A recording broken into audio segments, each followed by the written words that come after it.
I've been many times in Barcelona since I left when I was in the master program, and I've seen zillions of time team afterwards.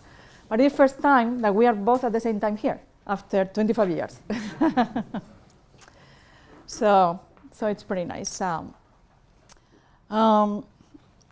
So I'm going to talk about energy. So this is a very long-run project with my co-author Luis Puig, who is now here visiting the Autónoma. And by now, this project has become we have like 3 ongoing papers on the subject. So let me try to convince you why this is important. So when we look at, recently we are talking a lot about energy efficiency technologies, and all these researchers working on looking at the micro evidence, what they are showing is that the choice of energy efficient technologies depend on energy prices and on investment-specific technical change, technologies that are embodied in capital. So we have actually 2 types, kind of contradictory evidence, saying that some people say that energy prices actually have a strong positive effect on adopting energy efficient technologies, which makes sense. So the more expensive energy becomes, then I want to save on that by adopting energy efficient innovations. Whereas other authors point out to the fact that the adoption of energy efficiency is affected, maybe even delayed, by the existence of innovations that improve quality of capital. Okay? So all this evidence is pointing out to 2 things. On the one hand, they are all taking as given the fact that energy efficiency is a feature of technology, built-in capital. Okay?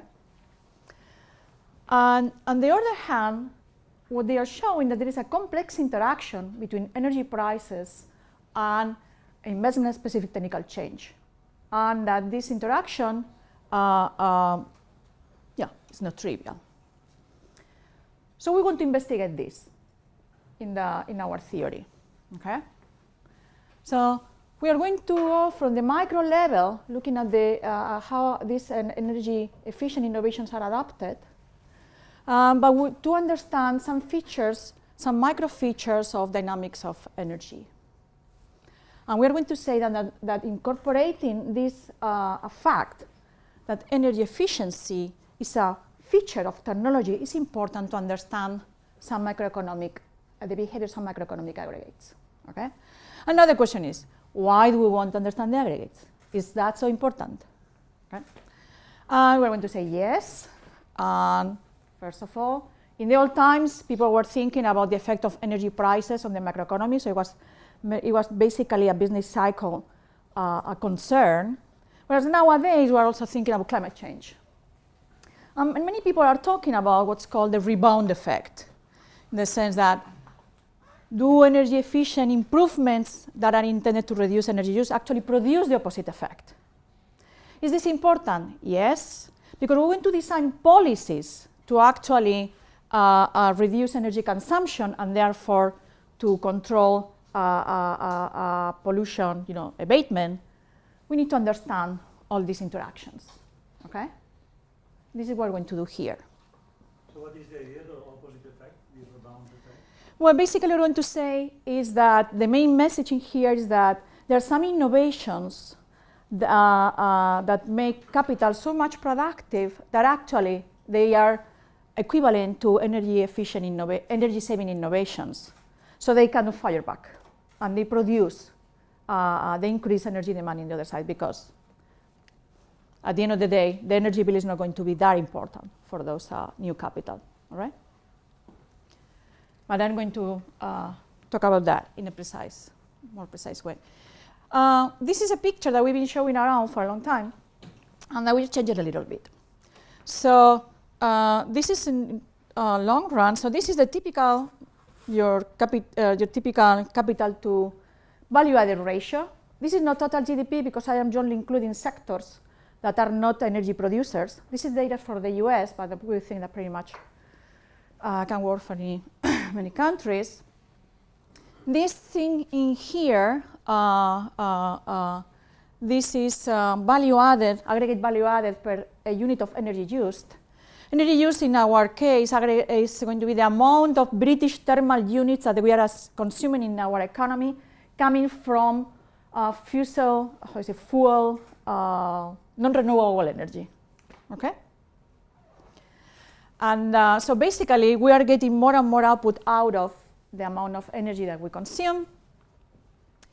This is the relative price of this energy consumed. Okay, so this is a weighted average of price of oil, coal, gas, natural gas, and electricity. That's coming also using non-renewable energy.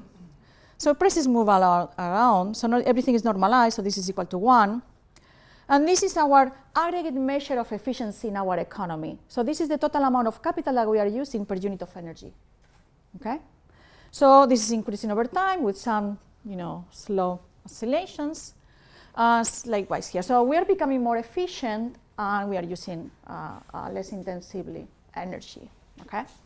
What you have in here is the expenditures, the share of energy, our energy bill. Typically, this is around 4% in the all economies. So this is an economy that is in a balance of path. This one and this one. This is value added per unit of energy. So this is GDP, and this is capital over energy. Okay? So that's why. How much of this is explained by the switch to the renewable energy? Renewable energy accounts for less than, say, 10, I don't know, it's 15, how much is that? For the total amount of energy consumption. And, so we are actually forgetting completely about that. So in the current debate, many people talk about dirty and clean technologies, meaning clean coming from renewables. In our language, if we want to think of put our paper in that literature, we would say we are talking about dirty, less dirty, and dirtier technologies. Okay. So then what we are going to do in here is to, let's take this feature of technology at the micro level, the fact that energy efficiency is something built in the technology machines, and let's see how far we go at the macro level. Okay.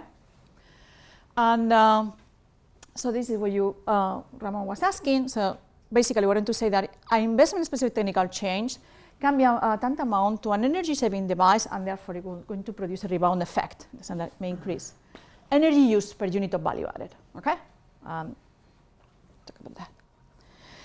In order to illustrate why this is important, because there are so many frictions at the micro level that are there, and we don't care, we don't incorporate everything in our models, isn't it? But let's forget about that. And let's suppose that energy is not a feature of technology. So it's just an intermediate. That's all. And let's suppose that you have your plant, you create your plant in your economy, put in 1 unit of capital in there. This set is the age of the machine, the vintage. And then in order to run your plant with your capital is there, you need to hire some labor, and then you need to put in some energy. Okay? And then you have your typical Cobb-Douglas, and then the services that you get out of your machine depend on the quality of the machine. This is the age, Z is the age of the machine, and the amount of energy that you put in there. So this would be the most natural way of start thinking about these issues. Okay? Basically, in this world, the demand of energy is elastic. Okay? We know this by hand because you can actually solve it. This is because being a Cobb-Douglas, what we know is that energy share in this plant is going to be a constant fraction of value added. Okay? So what happens in this economy? Well, regardless of the age of the plants, all plants are going to operate with the same amount of energy efficiency. The energy bill at the plant level is going to be constant. This is Cobb-Douglas, remember? Regardless of the energy price, regardless of the age of the capital and everything. So if the energy share of the energy bill as a fraction of value added is a constant fraction, that means that energy demand, energy use per unit of value added is going to fluctuate in the same way than the price. So this is at odds completely with the data. Okay? So you want to think that to think of a theory in order to think about these issues about the rebound effect, the interaction of investment-specific technical change, energy prices. This is not the good way to go.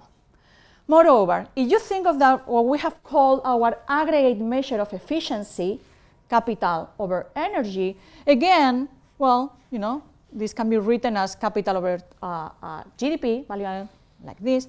And at the end, this ratio only depends on the energy price and the capital to value added ratio. And again, here, changes in the investment-specific in the long run, at the balance of path, change the growth rate of investment-specific technical change, nothing happens in here because there's ratio, okay? And it takes all the variations in the price. Nevertheless, it is interesting to note that along a transition in this economy, since the capital output ratio is increasing, economies become more efficient. They are using more capital per unit of energy, okay? So there are some dynamics of this model that are consistent with what we see in the data, okay? All right.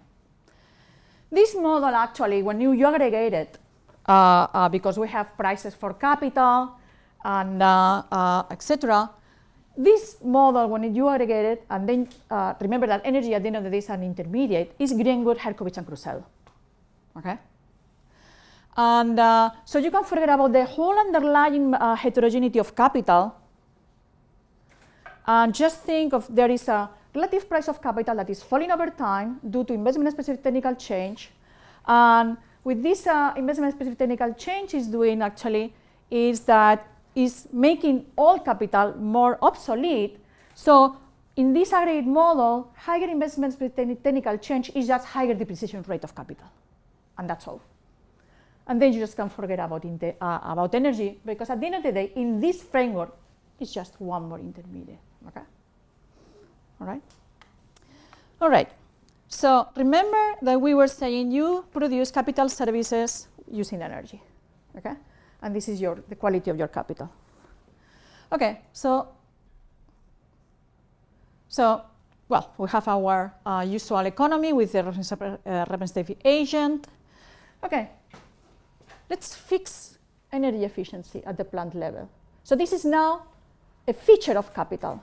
So capital is heterogeneous in two ways, in two dimensions, vintage and energy efficiency, which is already built into machines, okay?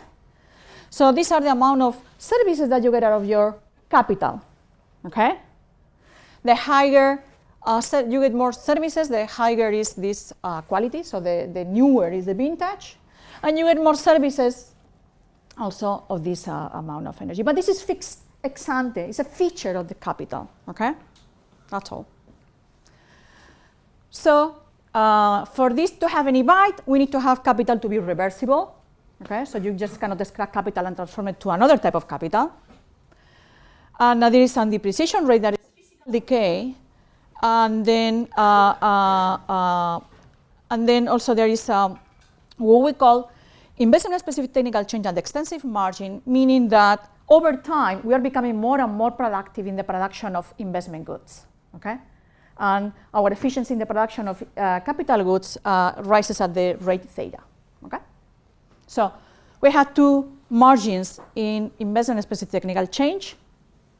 The intensive margin, meaning that over time quality of machines increase, but at the same time, over time, at the extensive margin, we are becoming more and more productive in the production of those goods, all right? So with this, we get a lot of things. In order to focus, is a choice. Yes. We are going to choose, in this world, we're going to say, okay, so how this choice of capital changes over time when there are changes in this lambda, in those margins of investment-specific technical change, and prices. Okay, so there's going to be an endogenous response from the choice in the energy efficiency technologies. Okay? So change in the price of energy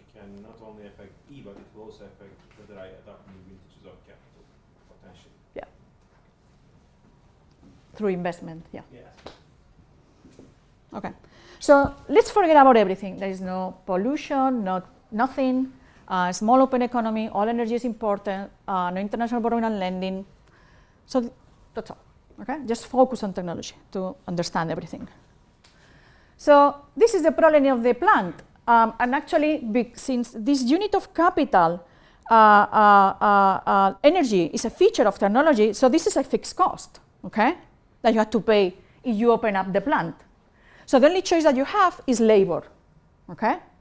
So now energy is a fixed cost. So you pay your fixed cost, you pay wages, and whatever is left, it's labor, is capital income, net of energy cost, okay?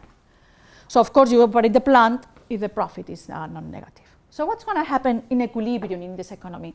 It's interesting because although we don't really investigate this much, but what is happening in here is that because the wage is growing over time, what's going to happen then is that, well, older vintages become less and less and less profitable. And so what you're going to do is you're going to reallocate labor from older vintages to newer vintages, okay? So the contribution to total output is going to be falling over time because the wage is increasing, because new vintages are more productive, okay? But the interesting thing also is that, remember that, here it is, you get more services out of the plants that use more energy. So energy, they give you things, they give you goodies, okay? So you reallocate labor from older to newer, from more efficient to less efficient. So dirtier plants actually demand more labor than cleaner plants, okay? So that's an interesting feature, all right? What's going to happen in this world? Because of the wage that is rising because, new vintages are more productive, plants have finite lives.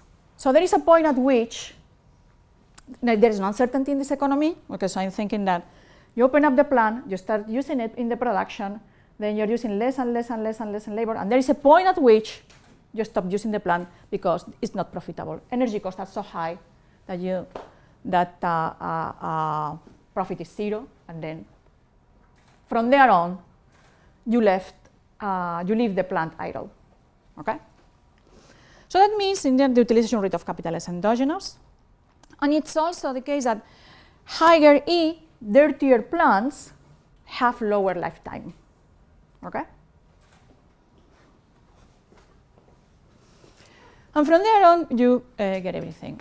So what's going to happen in equilibrium in this economy? Well, the price of new capital is given by the productivity in producing this new capital, that's all.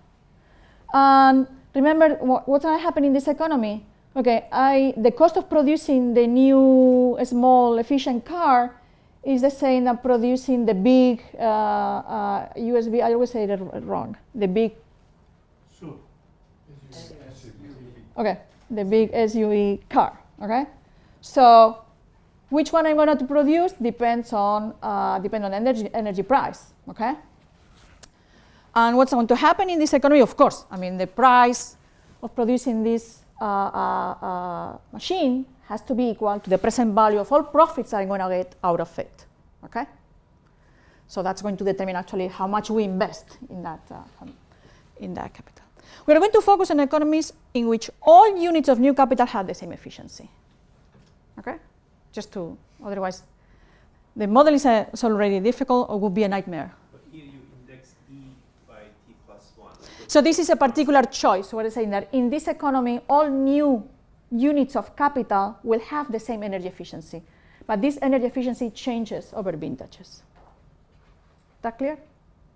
So you compare the SUV 20 years ago is dirtier than the new one, okay? That's the thing.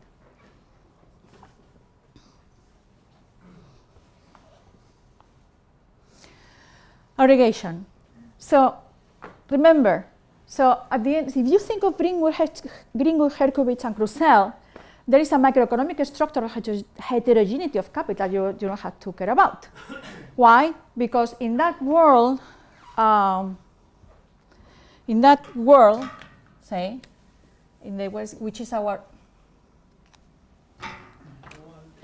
Herkovich and Krusell, in which energy has no bite, well, you know that the price of the new or the latest possible vintage depends on my productivity in the production of those goods, okay? And what's going to be the price of any vintage with respect to the price of the newest?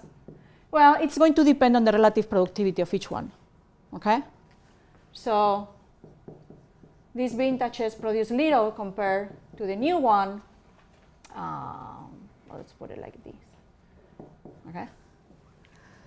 So you know that these prices are going to fall because they produce less and less and less. All vintages produce less and less and less with respect to the new one, okay?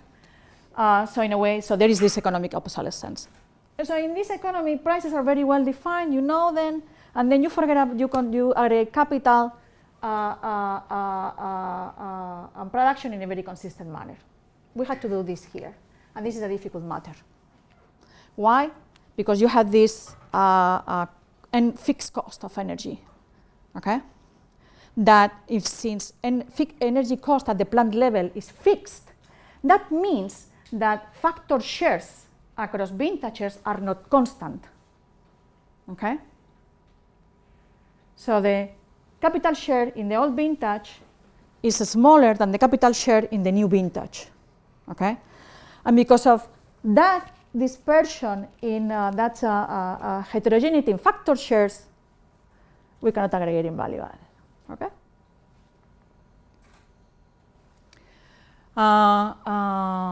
So that's a thing that you need to do that.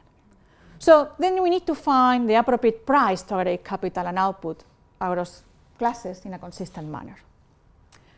And this aggregation is further complicated by the fact that the lifetime of capital is finite, okay? So the depreciation is not exponential, all right? So, okay, so even if we find a nice set of prices, remember that we use the machine for so many years, and after that, we stop. So depreciation is not exponential, okay? So prices of vintages do not fall exponentially. So that's a mess. All right.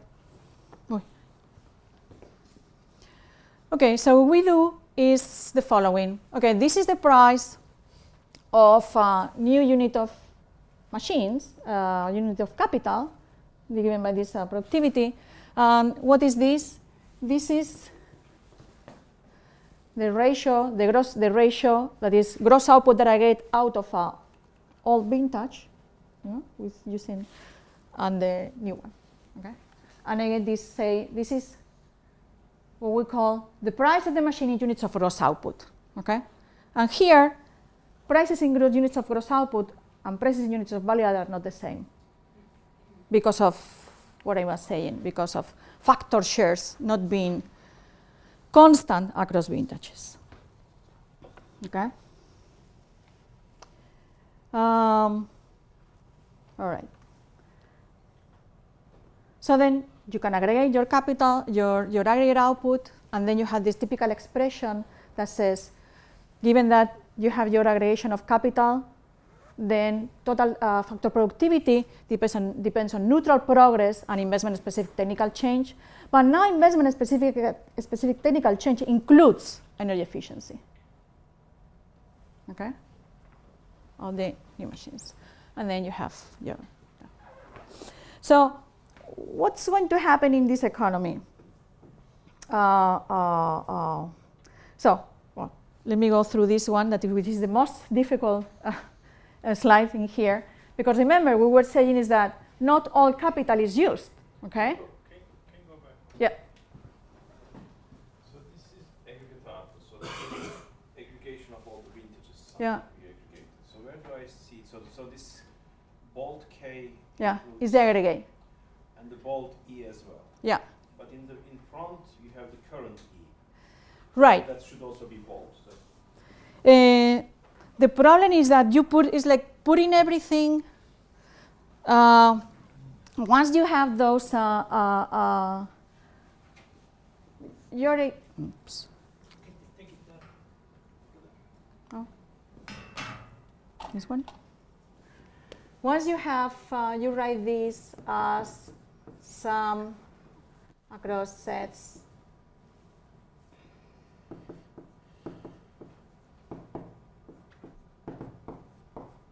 like this. And once you get this, exactly, the E and the level of the specific technical change of the latest vintage comes up. And everything is left in the And everything is here. Exactly. Exactly. All right. So, This is the frontier technology. exactly, it's a frontier technology. Exactly. Tilde is a distance with Exactly. Exactly. So, remember, then what we have in here is that what's different from Greenwood, Herkovich, and Krusell. Remember that we have now this choice of energy efficiency that is affecting, yes, the frontier. All right. So just to make sure, if phi is equal to 0, this collapses to Herkovich. That's right. Exactly. Exactly. All right. But because of that being a fixed cost, you have endogenous life of machines, then you have all these issues about the, yeah, because this is the price of capital while you are using, you know, them. Okay. All right. So if you take, Greenwood, Herkovich, and Krusell, and just put a fixed cost of implementing new vintage, that would be very similar dynamic. Yes, but the difference is that in this framework, that fixed cost is changing over time and responding to something, which is the energy price. But it will have similar. Exactly. Okay. Exactly. All right. So, yeah, that's a very nice way of phrasing it. Okay, that fixed cost is changing over time in this economy and responds to these changes in this energy price. Yeah. All right. So, then we are getting the economy, and basically now what's happening? That we need to distinguish between total capital and the amount of capital that we are actually using in the production, because there is some capital that is no longer profitable and has become depreciated, you know, through physical decay and of course economic obsolescence. Okay? Likewise, this is the amount of total energy that you had to pay if all capital were used in production, but some of that you're not paying it because this capital is left idle, so these two things are related. So this is the actual amount of energy that you want to use. And then we have here, so this is your stock of capital, the total stock of capital, okay? And using this nice set of prices, this is like writing a law of motion for capital in this way, in which investment-specific technical change plays the role of economic depreciation, okay? But now we have also this part, energy efficiency, that is playing the role in there. So now remember, another interesting thing is that this, the two margins of investment-specific technical change. Notice that in increasing the both margins, increase production, okay? But only this one is related to energy. This is the extensive margin. So if I have become more productive in producing machines, well, machine requires energy, okay? So the more machines I produce, that's increasing my energy bill. Consequently, I want to build energy efficient machines. So let me talk a little bit about the steady state on this economy. And so remember, let's go back. I think it's simplest to the here. Probably not the, as we, no, here it is. We said that at the plant level, since the energy is a fixed cost, then the dirtier is the technology, the shorter is going to be the lifetime of machines, okay? All right, so and now the thing is, which energy efficiency we are going to put into these new machines, okay? So that depends on investment-specific technical change, on the energy price, et cetera, all right? So what's going to happen in this economy?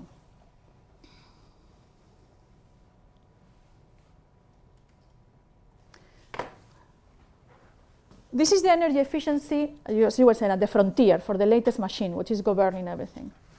So what's going to happen at the balance growth path? Let's think of the balance growth path to forget. Remember that this is the extensive margin of ISTC. So the larger is this theta, the more productive I am producing machines. So what's going to happen at the balance growth path? That efficiency of new machines is going to fall at the same rate of this extensive margin. Okay? So this is consistent with the evidence that saying that new capital is also typically more and more efficient than all, energy efficient than all capital. This is like in Greenwood, Herkovich, and Krusell. Capital adjusted by quality and output, they grow at particular rates depending on neutral progress and investment-specific technical change. The economic depreciation of capital takes into account not only physical decay but also investment-specific technical change, now discounting the fact that energy efficiency is improving at this rate. And utilization of capital is going to be endogenous and depends on the growth rate of capital adjusted by quality and the lifetime of capital. And then what's going to happen in this economy? We have two dimensions, the lifetime of capital and this detrended level of energy efficiency. Okay? So what's going to happen in here? That this detrended level, the energy price determines the detrended level of energy efficiency of new machines. And the lifetime of machines depends on depreciation rates. Think of the following. Capital depreciates at rate delta, which includes economic depreciation, investment-specific technical change. But energy requirements fall with physical decay of capital, which is this bar P. Okay? So the difference between both of them is going to determine the lifetime of capital. Okay? All right. So in this economy, then along the balance of path, efficiency of new machines is falling over time. What's going to happen in the aggregate? Well, depends on how much the weight of each vintage in the total stock of capital in production. Okay? Now, what's the critical insight in here? Think of the following. Suppose that you have a high investment-specific technical change, okay? High lambda. So if lambda is really high, that means that all capital becomes obsolete very quickly, okay? So suppose now I had to invest and I had to decide which type of machine I want to build, dirty or cleaner. And if investment-specific technical change is very high, the growth rate is high, I know that the lifetime of machine is going to be short because it's going to become obsolete very soon. Then what are you going to do? Invest in dirty machines. Because remember that, and at the end of the day, the services that I get out of capital depends on the amount of energy. Okay? If you can pay for it.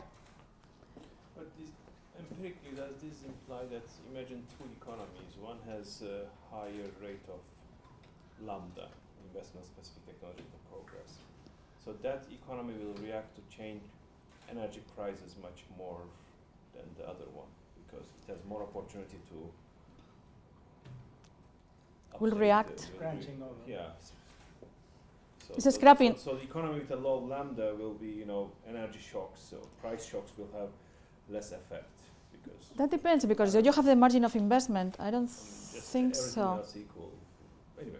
No, But the thing, because you see the fraction of the new is higher in this other economy. exactly. So exactly. Therefore- So there is more opportunities to Yeah. optimize. So it's Right. more sensitive.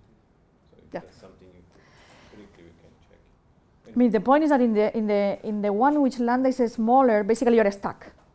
When you're stuck about, so then your consumption is going to fluctuate a lot more, and your level of investment, because these are the margins that you have. So it's not clear. So this thing is at the heart of what we're calling the rebound effect. Okay? The sense that higher investment-specific technical change, that implies that the replacement of capital is higher, you replace them sooner.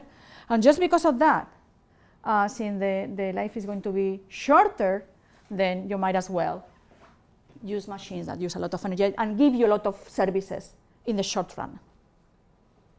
Okay, so yeah, you get all those implications. Okay, so let's think of the very long run to any economies.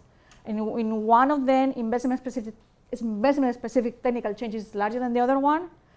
In the very first one, replacement of capital is higher, and also energy use per unit of value added is higher.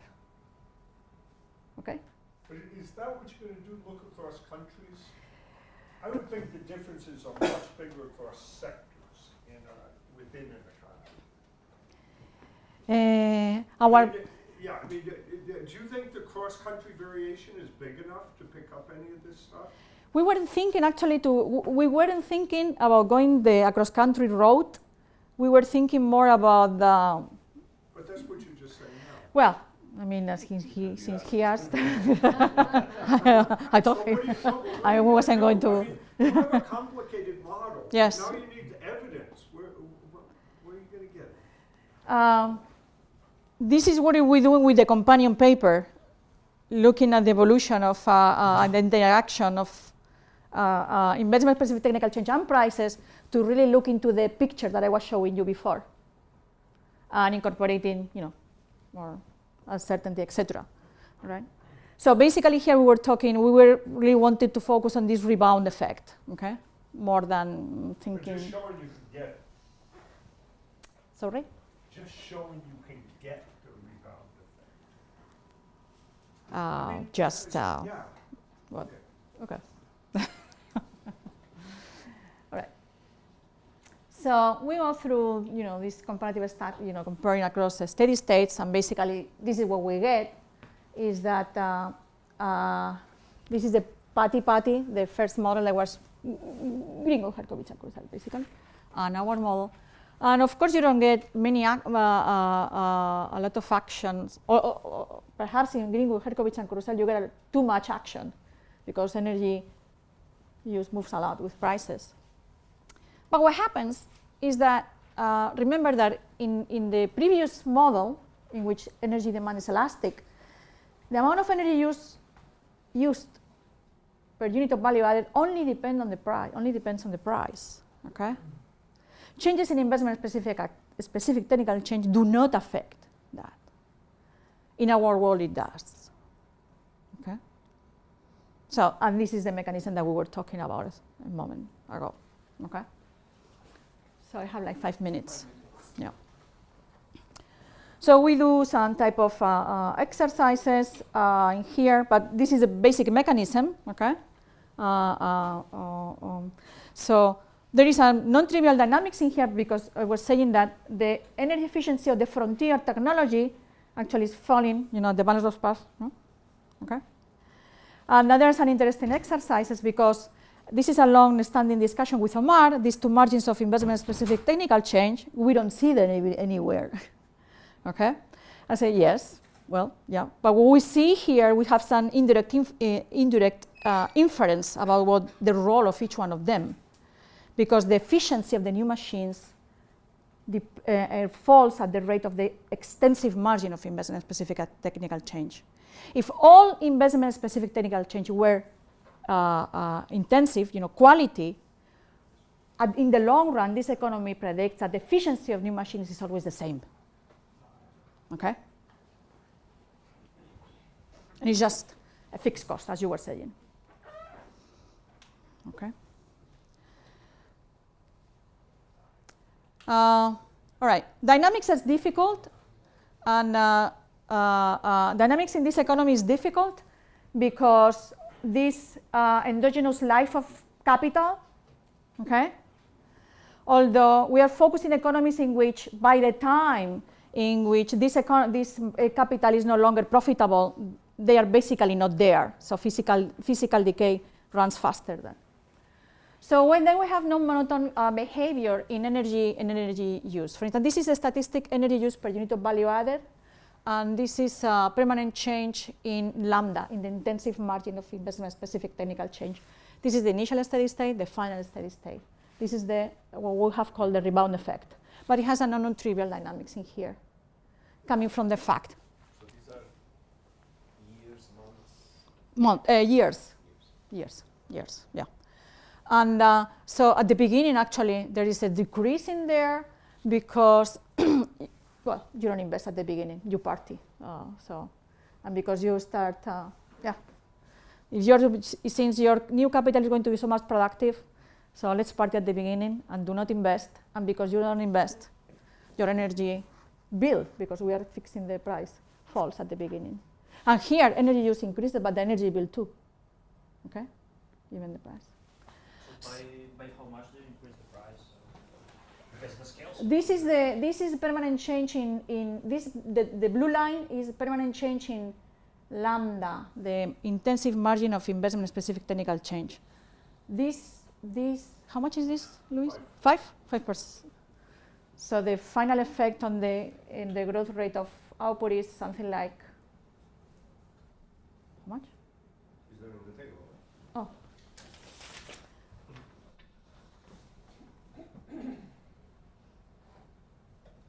What is it? So you go from 3% to 5%. Yes. Right.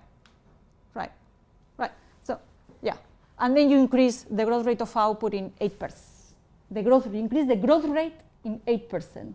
Okay? So, yeah. So the plan now is to work on incorporating here tax, policy analysis, better climate change, and some uncertainty about energy prices in there. Okay? So I'm done.